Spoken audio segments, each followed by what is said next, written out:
آج ہم ذکر کرتے ہیں امت مصطفیٰ صلی اللہ تعالی وسلم کی عظمت اور شان کے متعلق۔ اللہ رب العزت نے امت مصطفیٰ صلی اللہ تعالی علیہ وسلم کو کیا بڑی عزت، عظمت اور شان اور وقار عطا فرمایا ہے۔ قرآن مجید میں بھی اللہ رب العزت نے ارشاد فرمایا کنتم خیر امت اخرجت للناس تأمرون بالمعروف۔ فرمایا امت مصطفیٰ تمام امتوں میں سے بہترین امت ہے، یہ اللہ رب العزت کا فرمان ہے۔ اور اس کے علاوہ بھی کئی انبیاء نے امت مصطفیٰ میں شامل ہونے کی دعائیں مانگی ہیں۔ خاص بالخصوص حضرت موسیٰ علیہ السلام نے اللہ رب العزت سے دعا مانگی کہ باری تعالیٰ مجھے امت مصطفیٰ میں شامل فرما دے۔ کئی انبیاء نے اور نے بھی دعا مانگی، حتیٰ کہ تاجدار کائنات صلی اللہ تعالیٰ علیہ وسلم نے ارشاد فرمایا، جس کو روایت کیا امام حافظ اسماعیل بن عمر بن کثیر نے، یعنی ابن کثیر نے روایت کیا کہ آقا علیہ الصلوۃ والتسلیم نے فرمایا حضرت دانیال علیہ السلام جو ایک نبی ہو کر گزرے ہیں، انہوں نے اللہ رب العزت سے دعا مانگی تھی کہ اے اللہ مجھے امت محمدیہ کے لوگ دفن کریں، یعنی اس بات کی دعا مانگی کہ میں امت مصطفیٰ کے ہاتھوں دفن ہوں۔ انہوں نے جب دعا مانگی تو اللہ رب العزت نے ان کی دعا کو قبول فرمایا، اور پھر آقا علیہ الصلوۃ والتسلیم نے یہ بھی فرمایا تھا کہ جو بھی حضرت دانیال علیہ السلام کی خبر دے گا، یعنی کہ ان کے جسم مبارک کی، ان کے جسد مبارک کی کہ فلاں جگہ میں ہے، جو ان کی خبر دے گا، میں محمد مصطفیٰ اس کو جنت کی مبارکباد پیش کرتا ہوں۔ پھر جب حضرت عمر فاروق رضی اللہ تعالیٰ عنہ کی خلافت کا وقت آیا تو آپ نے حضرت ابو موسیٰ اشعری رضی اللہ تعالیٰ عنہ کو تستر کی طرف بھیجا جہاد کے لیے۔ تو حضرت ابو موسیٰ اشعری رضی اللہ تعالیٰ عنہ آپ نے جب تستر کو فتح کیا تو وہاں اس شہر میں آپ کو ایک تابوت ملا، صندوق ملا۔ اس صندوق میں ایک لاش ملی، ایک مجسمہ ملا، ایک لاش، انسانی لاش ملی۔ جب پوچھا گیا تو پتہ چلا اس صندوق کے اندر پھر 3 چیزیں تھیں۔ ایک چیز گوشت تھا، ایک صحیفہ تھا، کتاب تھی چھوٹی سی، اور اس میت کے ہاتھ کی انگلی میں انگوٹھی بھی تھی۔ اس انگوٹھی پر ایک تصویر تھی انسان کی، بچے، چھوٹے سے بچے کی، اور 2 شیروں کی تصویر تھی جو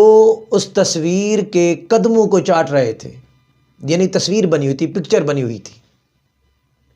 اب وہ پکچر کیوں بنی ہوئی تھی اس کی ایک الگ وجہ ہے، میں آخر میں بتاؤں گا انشاءاللہ آپ کو۔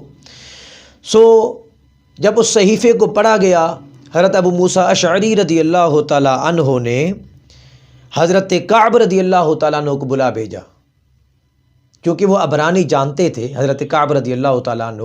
اور وہ صحیفہ بھی عبرانی زبان میں تھا۔ اور قرآن مجید سے پہلے اکثر صحیفے، جو بھی کتب اور صحیفے نازل ہوئے بنی اسرائیل پر، وہ سارے کے سارے عبرانی زبان میں تھے، اور یہ صحیفہ بھی عبرانی زبان میں لکھا ہوا تھا۔ جب حضرت کعب رضی اللہ تعالیٰ عنہ نے اس صحیفے کو اٹھایا اور پڑھا، پتہ چلا کہ وہ حضرت دانیال علیہ السلام کا صحیفہ تھا، جن کے متعلق آقا علیہ الصلوۃ والتسلیم نے خبر دی تھی کہ حضرت دانیال علیہ السلام نے دعا مانگی کہ باری تعالیٰ مجھے امت محمدیہ کے ہاتھوں دفن کرانا۔ جب پورا پتہ چل گیا تو حضرت ابو موسیٰ اشعری رضی اللہ تعالیٰ عنہ نے حضرت عمر فاروق رضی اللہ تعالیٰ عنہ کو خط لکھا، لیٹر لکھا۔ اس خط میں ساری کی ساری کہانی بیان فرما دی کہ اس میں انگوٹھی بھی ہے، ایسے ایسے ہمیں لاش ملی ہے،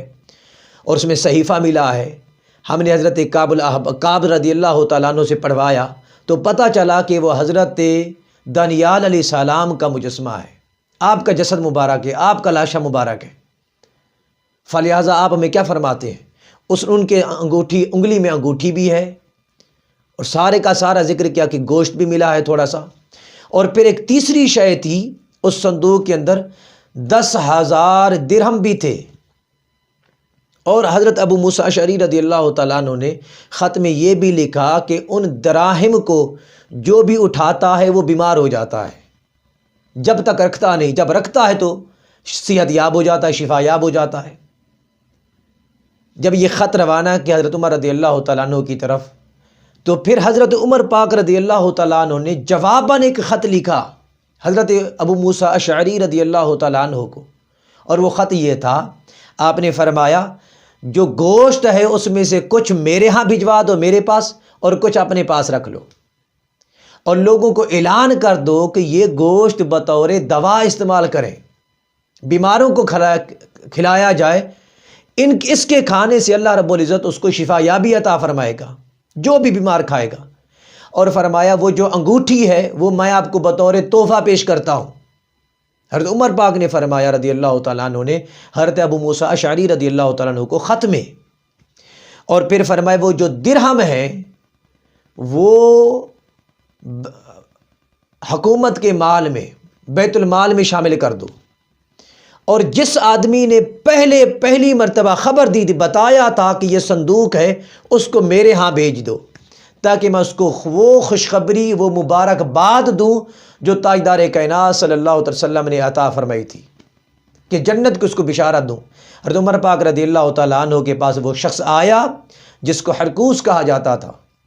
حضرت عمر پاک رضی اللہ تعالیٰ عنہ نے اس کو جنت کی بشارت دی، مبارکباد پیش کی۔ اب دیکھیے کہ امت مصطفیٰ کی عظمت کیا ہے، اس امت مصطفیٰ کی شان کا عالم کیا ہے کہ انبیاء جن کے ہاتھوں دفن ہونے کی دعائیں مانگتے تھے، وہ عظمت، وہ شان اللہ رب العزت نے امت مصطفیٰ کو عطا فرمائی ہے۔ اب سنیے کہ حضرت دانیال علیہ السلام کی انگوٹھی پر 2 شیروں کی جو تصویریں تھیں وہ کون سے شیر تھے؟ امام ابن کثیر رحمۃ اللہ تعالیٰ علیہ فرماتے ہیں حضرت دانیال علیہ السلام جس ملک میں پیدا ہوئے وہاں کے بادشاہ، وہاں کا بادشاہ نجومی تھا، یعنی کافر تھا۔ جب دوسرے نجومیوں نے اس کو خبر دی، اس نے علم نجوم کے ذریعے جانا کہ ایک بچہ پیدا ہونے والا ہے جو میری سلطنت کو تباہ و برباد کر کے رکھ دے گا،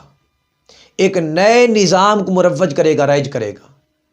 تو اس نے اپنی حکومت کے بچانے کی غرض سے بچوں کو ذبح کرانا شروع کر دیا، جو بھی بچہ پیدا ہوتا اس کو مارنا شروع کر دیا اس نے۔ لیکن وہ کیا کہتے ہیں نا، جس کو خدا رکھے اسے کون چکھے۔ اللہ رب العزت کی تقدیر جس کی حفاظت کرتی ہے اسے کوئی چھو تک نہیں سکتا۔ کئی مثالیں ہیں، آپ دیکھ سکتے ہیں قرآن مجید کے حوالے سے، احادیث نبویہ کی کتابیں بھری ہوئی ہیں۔ اللہ رب العزت فانوس بن کے جس کی حفاظت ہوا کرے، وہ شمع کیا بجھے جسے روشن خدا کرے۔ اللہ رب العزت جس کو بچانا چاہتا ہے اسے کوئی مٹا سکتا نہیں۔ جب اس بادشاہ نے، نجومی بادشاہ نے اپنے ملک میں حکم صادر کر دیا کہ جو بھی بچہ پیدا ہو اس کو ذبح کر دیا جائے، قتل کر دیا جائے، لیکن اللہ رب العزت نے آپ کی حفاظت اس طرح کی کہ آپ کی والدہ ماجدہ نے آپ کو ایک غار میں جنم دیا، آپ کی پیدائش غار میں ہوئی، تو آپ کی والدہ ماجدہ آپ کو غار میں چھوڑ کر چلی گئی باہر دیکھنے کے لیے، کوئی دیکھ تو نہیں رہا، آپ کی حفاظت تھی اختتام کو مکمل کرنے کے لیے۔ تو جب پلٹ کر واپس آئیں تو کیا دیکھتی ہیں، نر اور مادہ شیر، 2 شیر ان کے بچے کو چاٹ رہے ہیں جیسے جانور اپنے بچوں کو چاٹتے ہیں، اور قدموں کو چاٹ رہے ہیں۔ تو حضرت دانیال علیہ السلام جب بڑے ہوئے، پھر انہی 2 شیروں نے آپ کی حفاظت کی ساری، جب تک آپ بڑے نہیں ہوئے، آپ انہی کی حفاظت، 2 شیروں کی حفاظت میرے غار میں، حتیٰ کہ اللہ رب العزت نے آپ کو شباب عطا فرما دیا اور مقام نبوت پر فیض فرما دیا۔ آپ نے اعلان نبوت کیا، اور پھر اس کے بعد آپ نے انگوٹھی بنوائی تھی، اس انگوٹھی پر ان 2 شیروں کی تصویریں بنائی تھیں جو شیر آپ کی حفاظت کرتے رہے، آپ کی خدمت کرتے رہے۔ آپ نے اس انگوٹھی پہ تصویریں اس لیے بنائیں تاکہ میں اس تصویر کو دیکھ کر اللہ کا احسان یاد کروں جو اللہ نے مجھے بچپن میں مجھ پر کیا تھا، دشمنوں کے ہاتھوں سے بچا کر، تاکہ میں اپنے رب کے احسان کو یاد کرتا رہوں اور پھر اپنے رب کا شکر ادا کرتا رہوں۔ محترم المقام، اپنے رب کے احسان کو یاد کرنا اور شکر ادا کرنا یہ سنت انبیاء ہے۔ جو کوئی بھی کسی پر شکر کرے، آپ نے ان 2 شیروں کی بھی تصویریں بنا دیں تاکہ ان کو بھی یاد کرتا رہو کہ وہ میرے محسن تھے، مجھ پر احسان کرتے رہے، وہ میری خدمت کرتے رہے اور میری حفاظت کرتے رہے۔